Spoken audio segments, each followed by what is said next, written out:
ಜಮೀನು ಮಾರ್ಕೊಳಕ್ ಹೋಗ್ಬೇಡ್ರಿ ಯಾರಾದ್ರು. ಜೀವನದಾಗಂತೂ ಏನೋ ಸಾಧನೆ ಮಾಡಕ್ ಆಗ್ಲಿಲ್ಲ. ಈ ಜಮೀನಾಗಾರ ಏನಾದ್ರು ಒಂದು ಸಾಧನೆ ಮಾಡೋಣ ಅಂತೇಳಿ ಇವ್ ಅಡಿಕೆಗೆ ಬಂದಿದ್ವಿ. ಬೆಂಗಳೂರಲ್ಲಿ ಹೋಗಿ 10-20 ಸಾವಿರ ಕೊಟ್ಟು ಇನ್ನೊಬ್ರು ಕೈ ಕೆಳಗೆ ಕೆಲಸ ಮಾಡೋ ಬದಲು ನಮ್ಮಲ್ಲಿ ಎಷ್ಟೇ 1 ಎಕರೆ ಇರಲಿ, ಅರ್ಧ ಎಕರೆ ಇರಲಿ, ಏನೋ ಒಂಥರ ಹೊಸದಾಗಿ ಯೋಚನೆ ಮಾಡ್ಬೇಕು. ಹೊಸದಾಗಿ ಥಿಂಕ್ ಮಾಡಿ ಯಾವ ಥರ ನಾವು ಬೆಳೆ ಮಾಡಬೇಕು ಅನ್ನೋದು ಯೋಚನೆ ಮಾಡಿಬಿಟ್ಟು ಮಾಡಿದ್ರೆ ಖಂಡಿತ ಲಾಭ ಮಾಡ್ಕೋಬಹುದು. ನಾನು ನಿಮ್ಮ ಗುರು ಚಿಗಟೇರಿ. ಇವತ್ತು ನಮ್ಮ ಚಿಗಟೇರಿಯಿಂದ ನಾವು 4 ಕಿಲೋಮೀಟ್ರ್ ಹೊರಗಡೆ ಅಂದರೆ ಚಿಗಟೇರಿ ಕ್ರಾಸಲ್ಲಿ ಇರೋವಂಥ ಕೃಷಿಕರು. ಅಂದರೆ ಇವರು D.Ed ಎಲ್ಲ ಮುಗಿಸ್ಕೊಂಡು ಈಗ ಕೃಷಿ ಮಾಡ್ತಾ ಇದ್ದಾರೆ.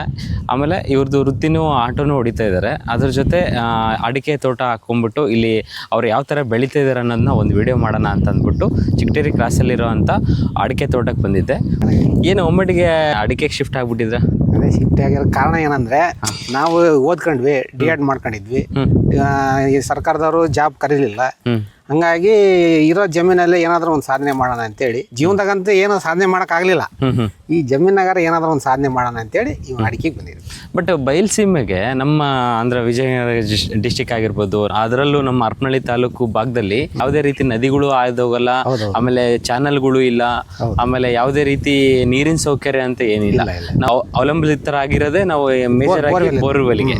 ಆದ್ರೂ ಧೈರ್ಯ ಮಾಡಿ ಅಡಿಕೆ ಇಲ್ಲಿ ಈ ತರ ಬೆಳೆ ತಗೋಬಹುದು ಅನ್ನೋದೇ ನಿಮ್ಗೆ ಹೆಂಗೆ ಅದು ಭರವಸೆ? ಏನಕ್ಕೆ ಅಂದ್ರೆ, ಈಗ ಈ ಪ್ರಸ್ತುತ ನಾವು ಮೆಕ್ಕೆಜೋಳ ಹಾಕ್ತಿವಿ, ಅದರಲ್ಲಿ ಏನು ಲಾಭ ಇಲ್ಲ. ಅದು ಒಂದು ಪಾಯಿಂಟ್. ಸುಮ್ಮನೆ ನಾವು 10 ವರ್ಷ ಬೆಳೆದ್ರು ಕೂಡ ಅದರಲ್ಲಿ ನಾವು ಇದರಲ್ಲಿ ಒಂದು 5 ವರ್ಷ ಕಾದ್ರೆ 5 ವರ್ಷದ ಫಲ ಬರ್ತದೆ.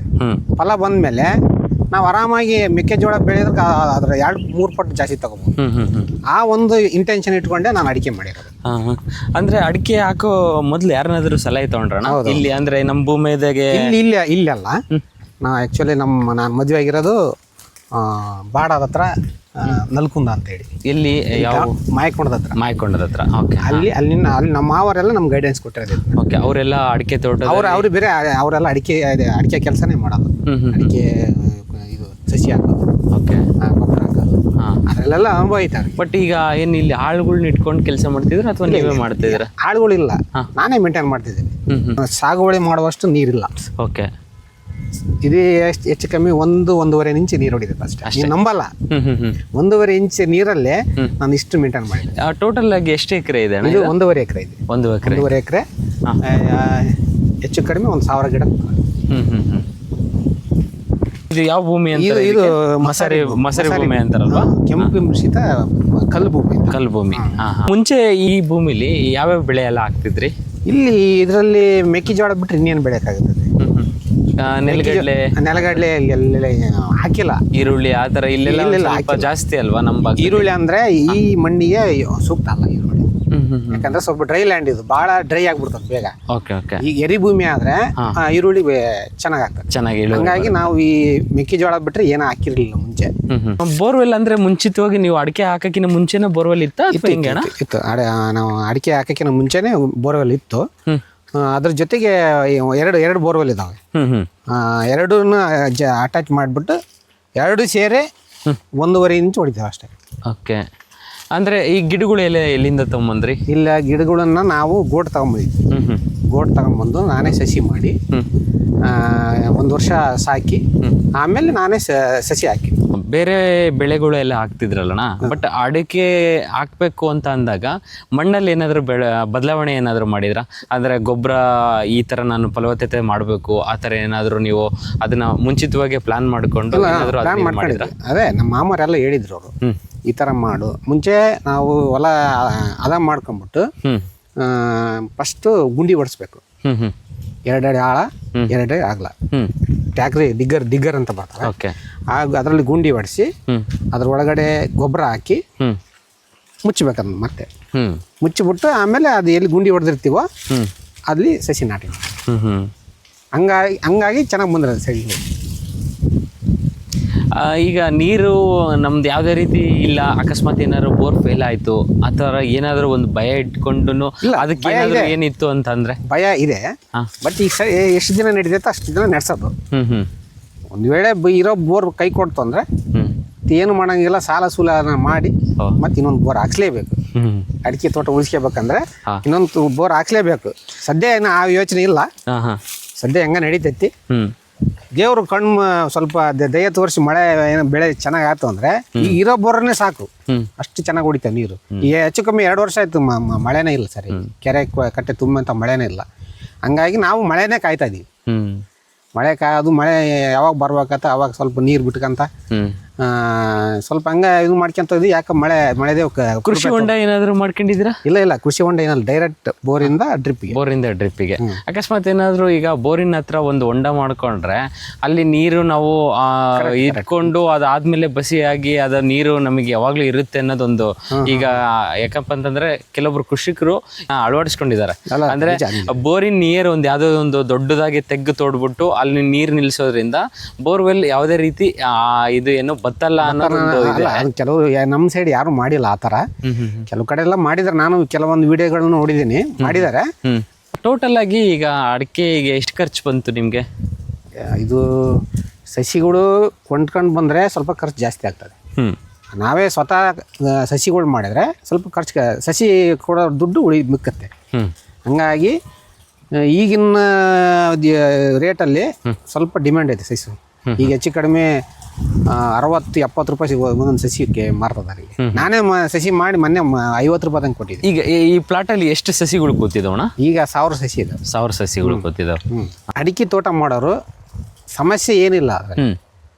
ಸಮಸ್ಯೆ ಏನಪ್ಪ ಅಂದ್ರೆ ನೀರು ಇದು ಬಿಟ್ರೆ ಯಾವ ಸಮಸ್ಯೆನೂ ಇಲ್ಲ. ನೀರೊಂದು ಸಕಾಲಕ್ಕೆ ಟೈಮ್ ಸರಿ ನೀರು ಬಿಟ್ರೆ ಒಂದು 2-3 ವರ್ಷ ನಾನು ಗೊಬ್ಬರ ಏನು ಹಾಕಿಲ್ಲ. ನೀವು ನಂಬಲ್ಲ, ನಾನು ಏನು ನಾಟಿ ಮಾಡ್ಬೇಕಾದ್ರೆ ಗೊಬ್ಬರ ಹಾಕಿದನು. ಈಗ 2 ವರ್ಷ ಆದ್ರೂ ಕೂಡ ನಾನು ಕೆಮಿಕಲ್ ಏನಾದ್ರು ಆಗ್ತಿದೆ? ಇಲ್ಲ ಕೆಮಿಕಲ್. ಹಸುರು ಅಂದ್ರೆ ಇದು ನೀರು ನಿಂತ್ಕೊಂಡ್ಬಿಟ್ಟು ಹಂಗಾಗಿದೆ. ಪಾಚಿ ಬಟ್ ಯಾವುದೇ ಕೆಮಿಕಲ್ ಏನು ಏನು ಕೆಮಿಕಲ್ ಇಲ್ಲ. ಸಾವಯವ ಗೊಬ್ಬರ, ಈಗ ಸಗಣಿ ಗೊಬ್ಬರ ಆ ತರ ಏನಾದ್ರು? ಸಗಣಿ ಗೊಬ್ಬರ ಅಂದ್ರೆ ನಾನು ಸಸಿ ಮಾಡ್ಬೇಕಾದ್ರೆ ಗುಂಡಿ ತೋಡಿದ ಅಂತ ಹೇಳಿದ್ನಲ್ಲ, ಅವಾಗ ನಾನು ಒಂದೊಂದು ಪುಟ್ಟಿ ಗೊಬ್ಬರ ಹಾಕಿದ್ದೆ. ಅವಾಗ ಗೊಬ್ಬರ ಹಾಕಿದ್ದೆ, ಮತ್ತೆ ಈ ಒಂದು ಇಡೀ ಗೊಬ್ಬರ ಹಾಕಿಲ್ಲ. ಅದೇ ತರನೇ ಬೆಳೆಸ್ತಾ ಇದ್ದೀರಾ? ಅದೇ ಬೇರೆ ನೀರು ಕೊಡ್ತಾ ಇದ್ದೇನೆ ಅಷ್ಟೇ. ಒಂದು ಸರ್ಕಾರಿ ಗೊಬ್ಬರ ಕೊಟ್ಟಿಲ್ಲ, ಕೊಟ್ಟಿಗೆ ಗೊಬ್ಬರನು ಕೊಟ್ಟಿಲ್ಲ. ಓಕೆ. ಮತ್ತೆ ಯಾವ್ದಾದ್ರು ರೋಗ ಆ ತರ ಏನು ಕಾಣಿಸ್ಕೊಂಡಿಲ್ಲ? ಬೇಸಿಗೆ ಟೈಮಲ್ಲಿ ಬಿಸಿಲು ಜಾಸ್ತಿ ಇರ್ತತಲ್ಲ, ಅವಾಗ ರೆಡ್ ಮೀಟ್ಸ್ ಅಂತ ಬರ್ತೈತಿ. ಆವಾಗ ಎರಡು ಟೈಮ್ ಸ್ಪ್ರೇ ಮಾಡ್ಬೇಕು. ಅಂದ್ರೆ ಗಿಡಗಳಿಗೆ ಸ್ಪ್ರೇ ಮಾಡ್ಬೇಕು. ಎಲೆಗಳಿಗೆ ಸ್ವಲ್ಪ ಕೆಂಪಣ್ಣಾಗಿರ್ತಾವಲ್ಲ, ಅವಾಗ ಬಿಸಿಲಿಗೆ ತಡ್ಕೊಳ್ಳಲ್ಲ.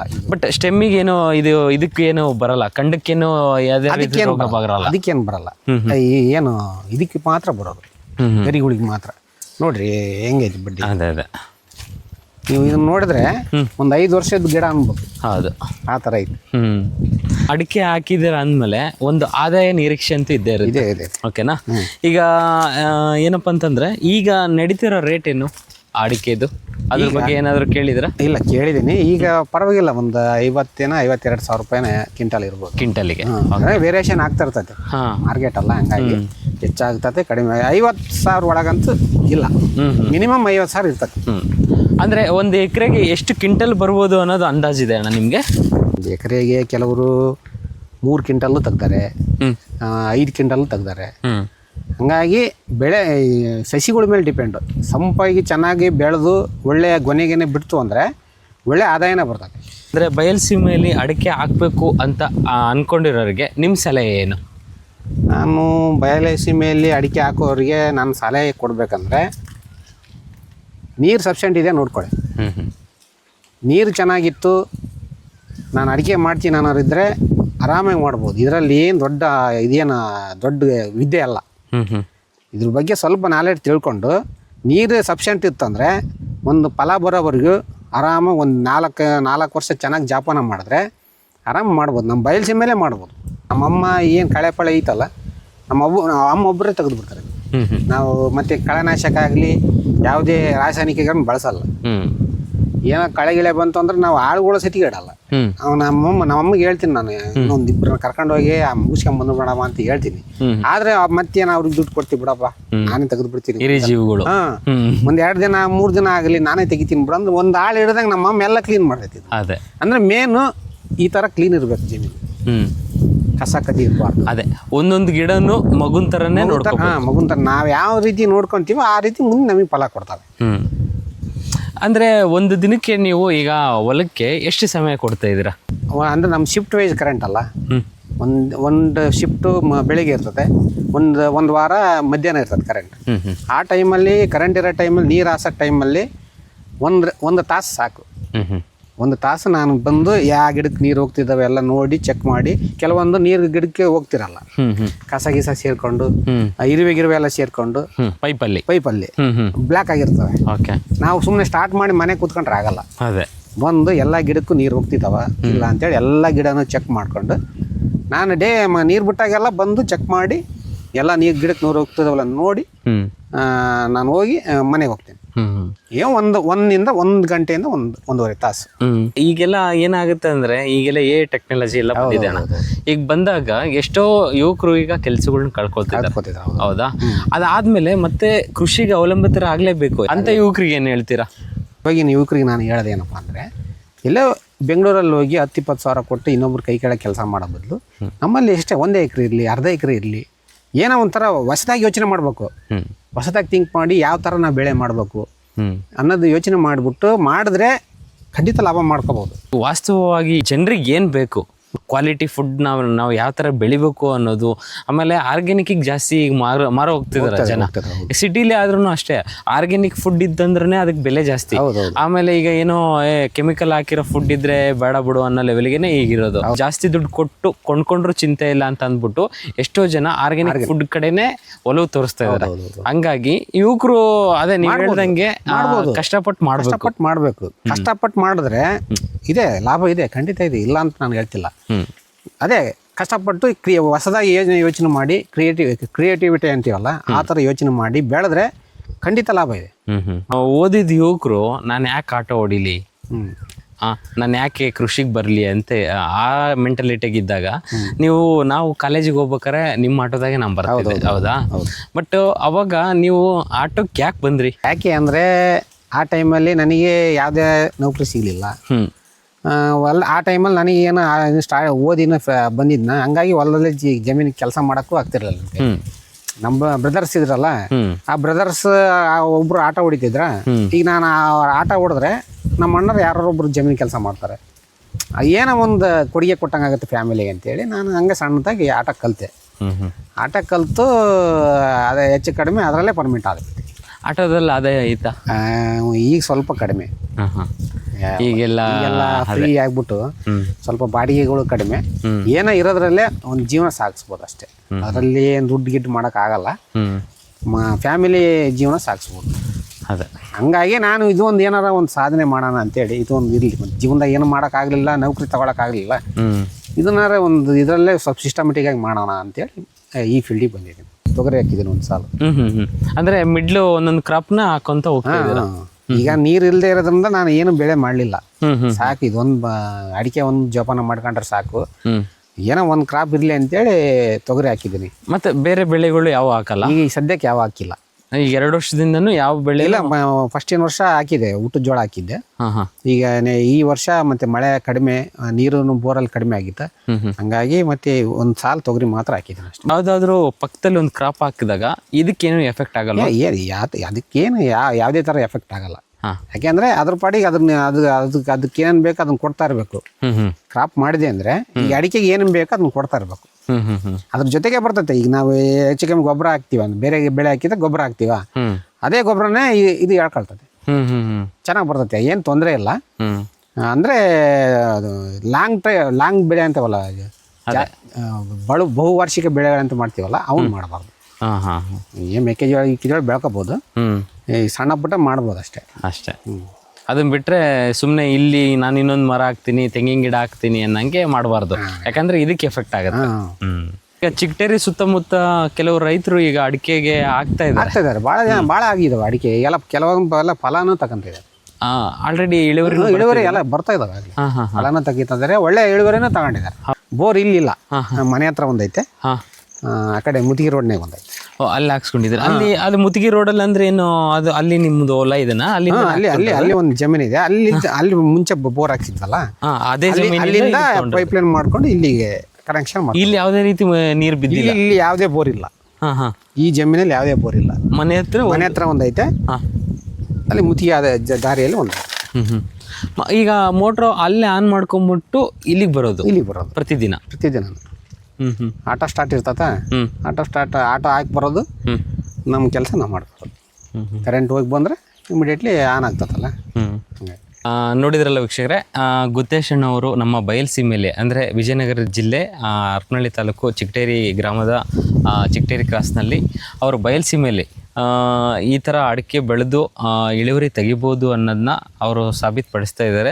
ಆಮೇಲೆ ನಮ್ಮ ಸುತ್ತಮುತ್ತಲಿನ ಊರಿನವರಾಗಿರ್ಬೋದು, ಚಿಗಟೇರಿ ಗ್ರಾಮದವರಾಗಿರ್ಬೋದು ಆಲ್ರೆಡಿ ಇಳುವರಿ ತಗೊಂಡಿರೋದನ್ನು ಗುತ್ತೇಶಣ್ಣವ್ರು ಹೇಳಿದರು. ಅದೇ ರೀತಿ ಇನ್ನೊಂದು 3 ವರ್ಷದಲ್ಲಿ ಅವರು ಇಳುವರಿ ತೊಗೊಳಂಗಾಗಲಿ, ಅವರು ಚೆನ್ನಾಗಿ ಇಳುವರಿ ಬಂದ ಮೇಲೆ ಅವ್ರನ್ನ ನಾವು ಮತ್ತೆ ನಿಮ್ಮ ಮುಂದೆ ನಮ್ಮ ವೀಕ್ಷಕರಿಗೆ ಅವ್ರ ಇಳುವರಿ ಯಾವ ಥರ ತೊಗೊಂಡ್ರು, ಯಾವ ಥರ ಅವರಿಗೆ ಆ ಇಳುವರಿ ಬಂತು ಅನ್ನೋದನ್ನ ನಾನು ವಿಡಿಯೋದಲ್ಲಿ ತಿಳಿಸ್ತೀನಿ. ಒಂದು ಮಾತು ಹೇಳ್ತೀನಿ, ಇರೋ ಬರೋ ಜಮೀನು ಮಾರ್ಕೊಳಕ್ಕೆ ಹೋಗ್ಬೇಡ್ರಿ ಯಾರಾದರೂ. ನಾನು ಒಂದು ಯುವ ಜನತೆಗೆ ಹೇಳೋದೊಂದು, ಒಂದು ಪೂರ್ವಜರು ಮಾಡ್ಕೊಟ್ಟಿರ್ತಾರೆ 1 ಎಕರೆ 2 ಎಕರೆ 5 ಎಕರೆ ಇರ್ತತೆ. ಸುಮ್ಮನೆ ಏನೋ ಅನಾವಶ್ಯಕವಾಗಿ ಮಾರ್ಕೊಂಡು ಮಜಾ ಮಾಡೋದು ಬೇಡ. ಯಾಕೆಂದ್ರೆ ಕೃಷಿಗೆ ಒಂದಲ್ಲ ಒಂದಿನ ಬೆಲೆ ಬಂದೇ ಬರ್ತೈತೆ. ಸದ್ಯಕ್ಕೆ ಬೆಲೆ ಇಲ್ಲದೆ ಇರ್ಬೋದು, ಮುಂದೊಂದಿನ ಬೆಲೆ ಬಂದೇ ಬರ್ತೈತೆ. ದಯವಿಟ್ಟು ಯಾರು ಜಮೀನು ಮಾರ್ಕೊಳಕ್ಕಾಗ್ಲಿ ಏನು ಮಾರಕ್ಕೆ ಹೋಗ್ಬೇಡ್ರಿ. ಇರೋ ಜಮೀನು ಉಳಿಸ್ಕೊಂಡು ಅಚ್ಚುಕಟ್ಟಾಗಿ ಕೃಷಿ ಮಾಡೋಣ ಅಂತ ಅದೊಂದು ವಿಚಾರ ನಾನು ಯುವ ಜನತೆಗೆ